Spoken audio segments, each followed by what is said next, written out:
皆さんこんにちは。ジャパニーズポッキャス with 花へお越しくださりありがとうございます。皆さん元気にお過ごしでしょうか？もう8月ですね。皆さん今は夏休みですか？夏休み満喫中イエイっていう方もいると思いますし、夏休みだけど毎日忙しいよ、バイトしてる、勉強してるっていう方もいると思いますし、あとはお仕事で長期休みなんかないよっていう方もいるかと思います。日本ではですね、学生は夏休み真っ只中かなと思います。多分みんなバイトしたりいろいろ忙しい日々なのかなと思います。で、この前、ロシアで地震がありましたよね。もしそちらに住んでいる方がいましたら大丈夫でしたか？で、その影響で日本に少し津波が来たんですが、日本にいる方は皆さん大丈夫でしたか？津波の直接的なその波の影響は少なかったと思いますが、電車が遅延していたり、避難して暑い中、外で待機したりと大変だった方もいるかなと思います。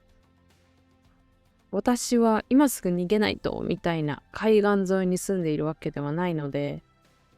特に影響はなかったんですが、大変だった方も多いかなと思います。で、関東地方では台風が来たり、台風って聞くと日本の8月だなって感じがするんですけど、皆さん、安全にね、過ごしてください。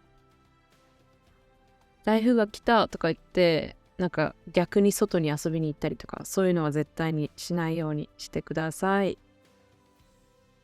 でですね、今回何話そうかなと思ったんですが、まだ夏休みの方だったり、時間があるという方が多いんじゃないと思ったので、日本語学習におすすめのアニメを6つ紹介しようかなと思います。もし私が今から紹介するものすべて見たことがあったら、これを機にもう一度見直してみるっていうのもいいと思いますし、逆に何かこれおすすめだよ、最近見てよかったよみたいなアニメがありましたら、ぜひ教えてほしいです。で、ここで、ちょっと待って、タイトルで日本語を勉強するのにアニメを見た方がいいよって書いてあったけど、それはどういう意味って思ってる方もいるかと思います。アニメの日本語と実際日本人が話す日本語は違うから、アニメはあまりおすすめしないんじゃなかったのって思ってる方もいるかと思います。で、それは本当にその通りで、それを否定するつもりはないです。アニメの日本語と実際日本人が話してる日本語一緒だよ。だからアニメだけで勉強してくださいみたいな、そういうことを言うつもりはないです。ですが今回は違う理由で日本語を勉強するために、日本人と会話をできるようになるためにアニメを見た方がいいよって思ったので、その理由を先に話して、その後におすすめのアニメを6つ紹介しようと思います。では、さっきもお話しした通り、日本語を勉強する際にアニメは見た方がいいの？見ない方がいいの？って考えている方が多いかなと思います。結論、私は見た方がいいと思います。で、その理由なんですが、まず、アニメを見ることで、日本語の音声で、アニメを見ることで、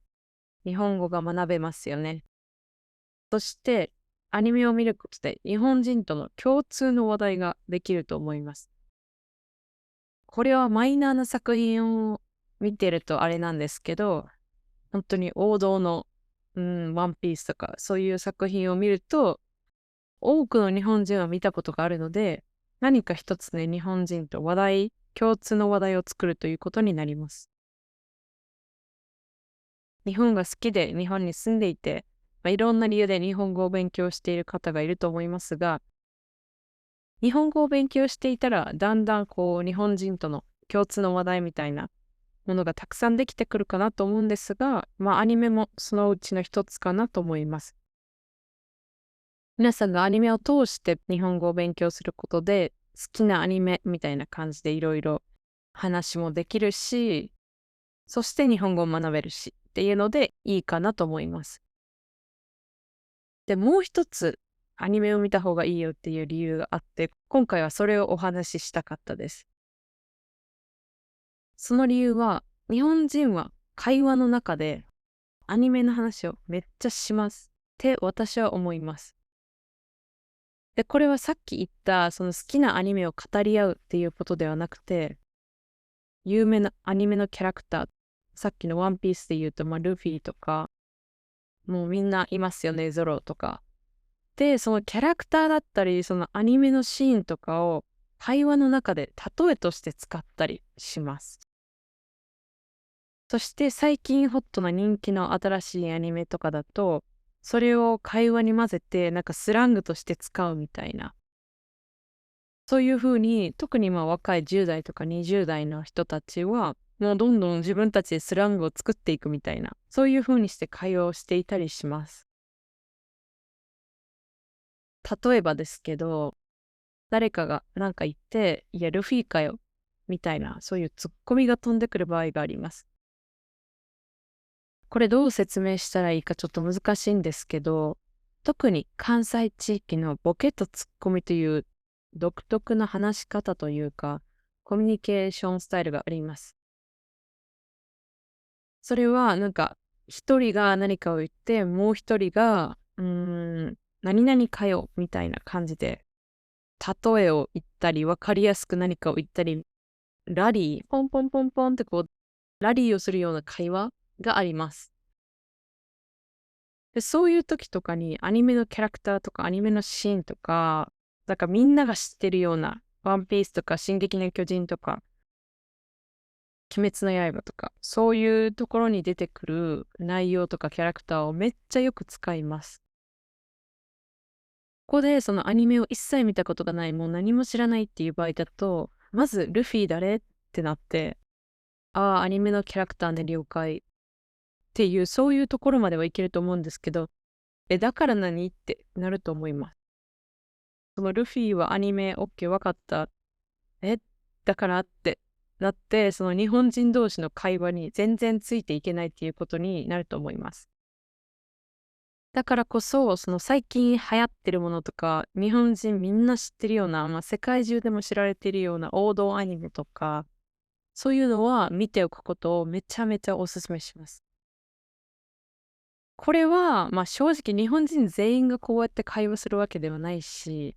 私含め私の周りの友達とかだけかもしれないんですけど、でも例えば YouTube とかでなんか、日本人の動画を見ていると、全然そうやってアニメとかキャラクターが会話の中に登場している部分がたくさんあります。だからこそ、日本語を学べるっていうのも一つだし、日本人同士の会話とかその文化とか背景を読み取るためにアニメを見るっていうのはもうめちゃめちゃおすすめです。とか言いつつ、私もワンピースはほとんど見てないし、ポケモンもドラゴンボールも一切見たことはないんですけど、じゃあ今まで話した話ないやんねんってなるかもしれないんですけど、私は日本にいて日本人の友達がいて、その人たちの会話を通していろいろ学ぶことができるんですけど、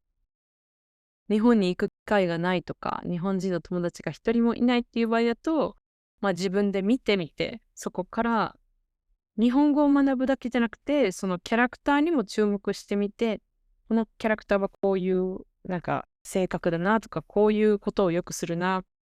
こういう言葉をよく言うな、みたいな、そういう細かいところにも注意を向けていくと、日本人とね、話していてそういう話題が出た時に、自分もスッと入れたり、その会話を楽しめるかなと思います。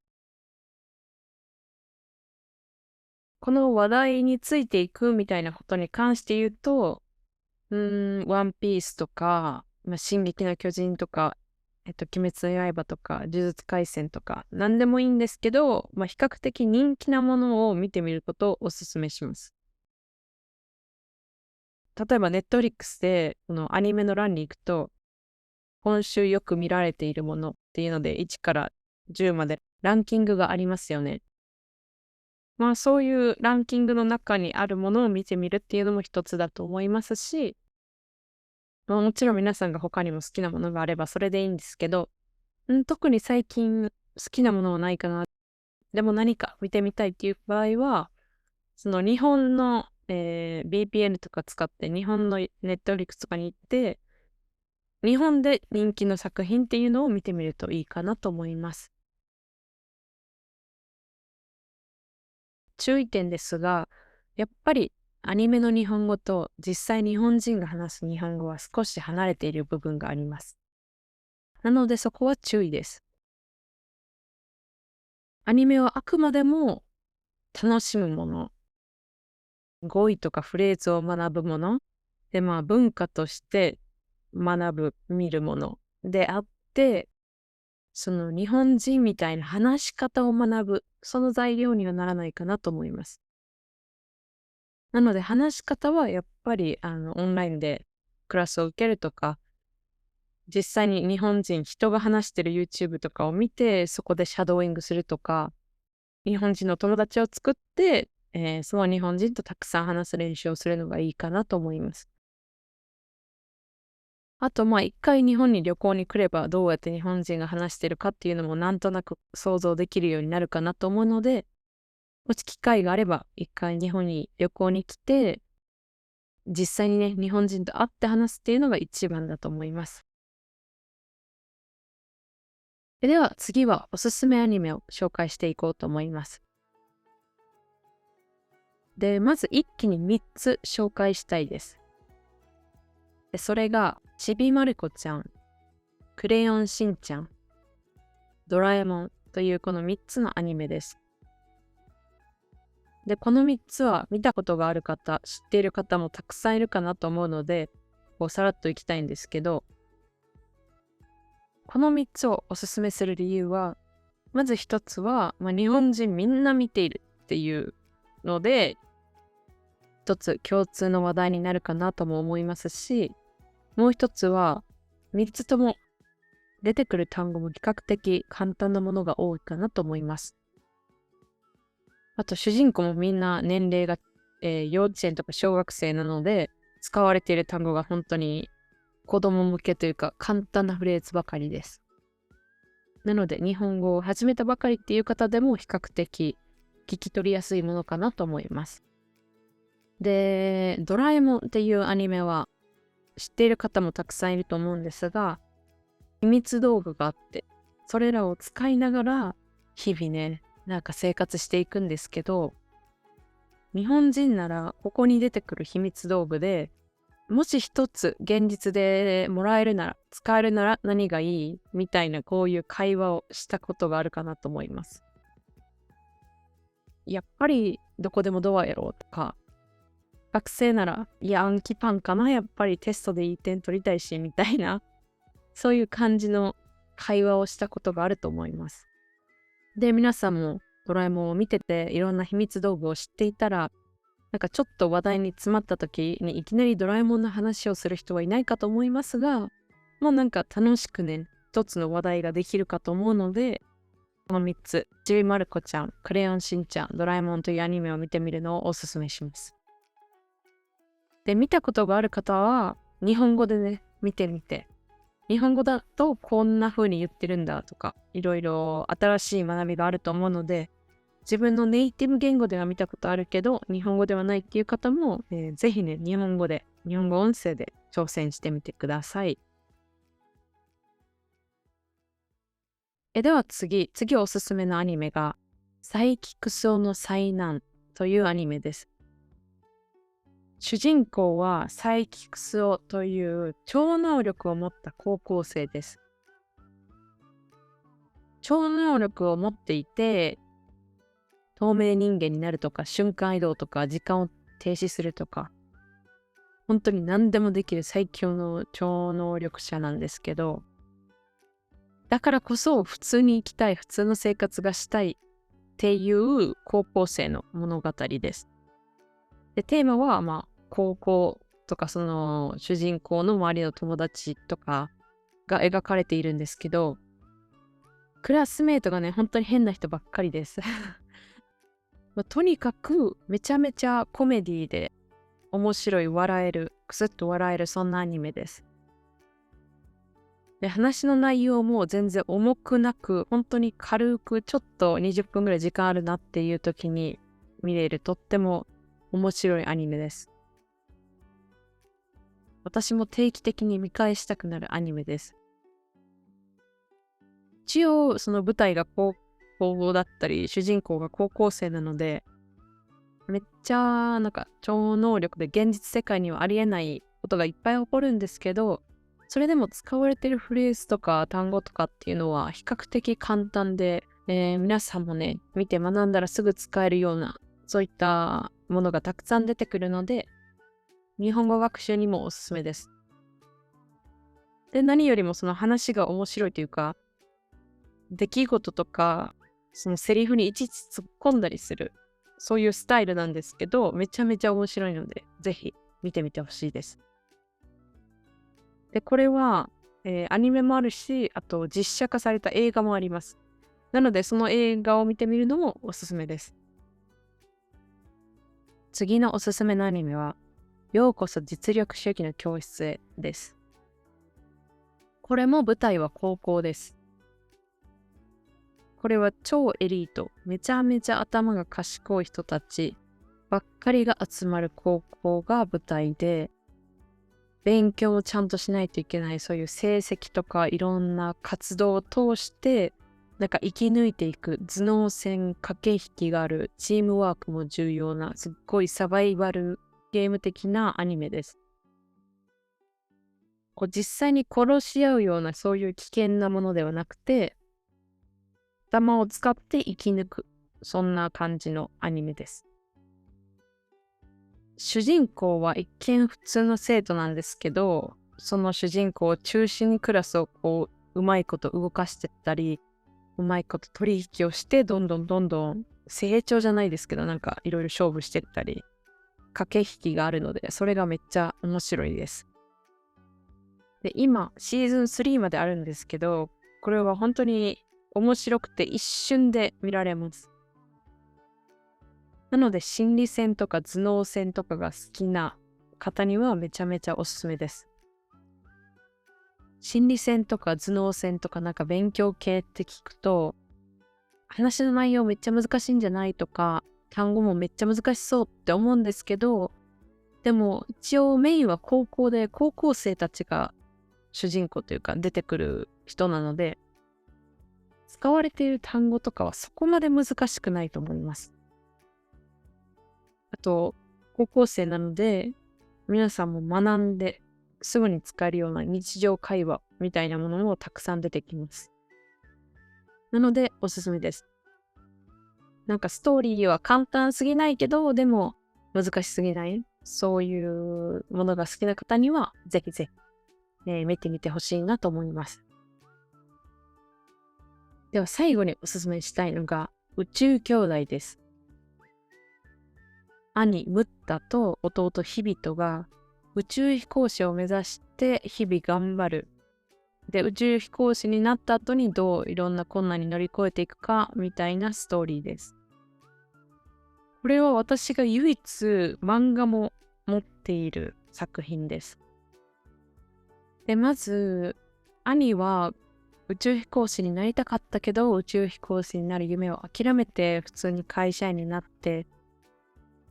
で、弟は夢を諦めずに宇宙飛行士になったっていうところからスタートします。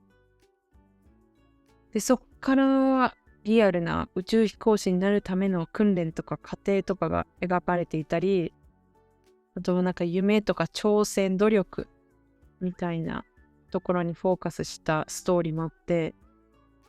で、出てくるキャラクターそれぞれめっちゃ人間味があるというか、すごく共感できる部分が多いなって思います。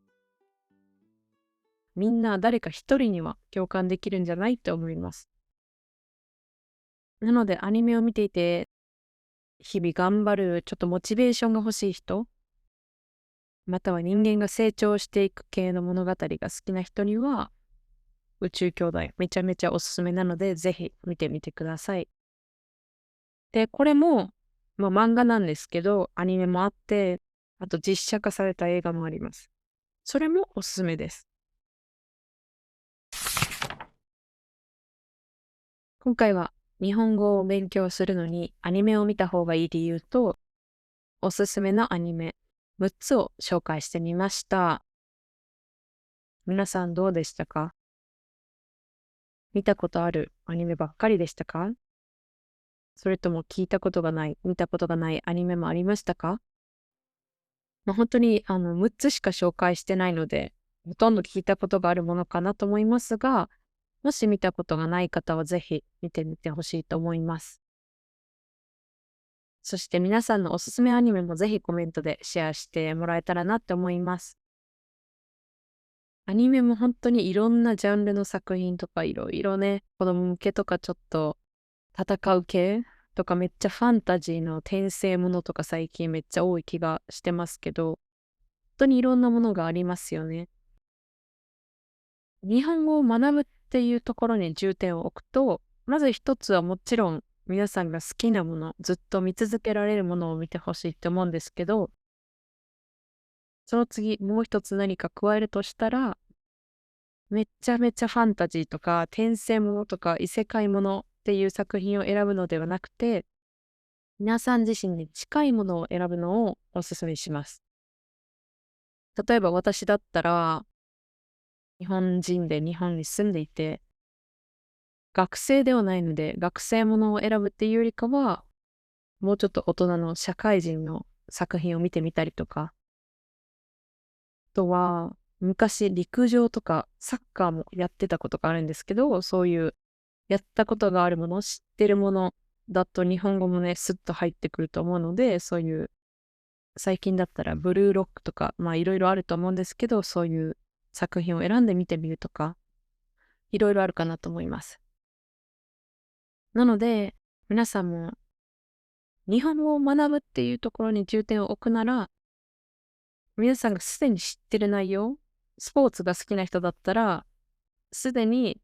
ルールとかも知ってる内容の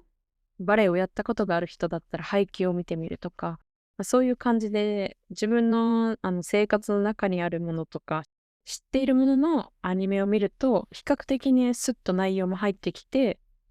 学んだらすぐ使える単語っていうのもたくさんあるかなと思います。高校生だったら高校生のアニメを見るといいと思いますし、大学生だったら大学生のやつとか、そういうふうに皆さんのご自身に合ったもの、ご自身の生活に近いものを選んでみると、比較的ね、見て学んですぐ使える日本語っていうのもあるかなと思います。で、アニメだけで日本語を勉強すると、やっぱり話し方とか、なんか実際とは違う部分っていうのがたくさんあるので、そのアニメだけでっていうのをお勧めしないんですけど、アニメってやっぱり面白いじゃないですか。で、言語を学ぶっていうのは楽しいこと、面白いことだけじゃないと思います。全然聞き取れないし、単語もわかんないし、文法もわかんないし、もう話すたびに自分の間違いに気づいて落ち込むし、みたいな感じで、100% 楽しいことばかりじゃないと思うんですけど、でもそこにアニメがあったらめっちゃ楽しいし、めっちゃ面白いし、夜更かしとか気にせずに一生見続けられるっていう感じだと思うので、アニメを日本語学習に取り入れるのも私はおすすめです。ただその何が現実とは違うかっていうのを知っておくっていうのは大事なので、それは頭に入れておいて、王道作品を見てみて日本人との話題作りとして見てみるっていうのも一つだし、皆さん好きなアニメを見まくって、そこから日本語をたくさん学んでたくさん吸収してっていうのもとってもいいかなと思います。日本語を学んでいたら、一つは好きなアニメを見つけられるかなと思うので、しかもアニメって短いじゃないですか。20分とかで。ちょっとした隙間時間に簡単に見れると思うので、夏休みとかでたくさん時間がある方はアニメで勉強してみるっていうのもおすすめです。最後にお知らせです。現在 YouTube と Patreon でメンバーシップをやっています。動画のトランスクリプトが欲しい方、またはこれからもこうやってポッドキャストを続けていくためのサポート、応援などしてくださる方がいましたら、ぜひメンバーシップへの参加お願いいたします。メンバーシップではトランスクリプトと、あと毎月ワークシートを配布しています。そして Patreon では限定エピソードもあるので、もし限定エピソード、もっとエピソードたくさん聞きたいっていう方は、ぜひ Patreon で参加してみてください。そしてすでに参加してくださった方々、本当にありがとうございます。皆さんのおかげでこうやってポッドキャストを続けることができているので、本当に感謝しかないです。これからもね、もっとエピソードを作っていくので応援していただければと思います。またこんなエピソードをやってほしいとかアイディアなどありましたらいつでもコメント欄で教えていただけたらと思います。では今回はここまでになります。もう本当に8月は暑い溶けそうな日々が続いてますが、皆さんも体にも気をつけて熱中症にも気をつけて過ごしてもらえたらなと思います。ではここまで聞いてくださりありがとうございました。また次回のエピソードでお会いしましょう。それでは。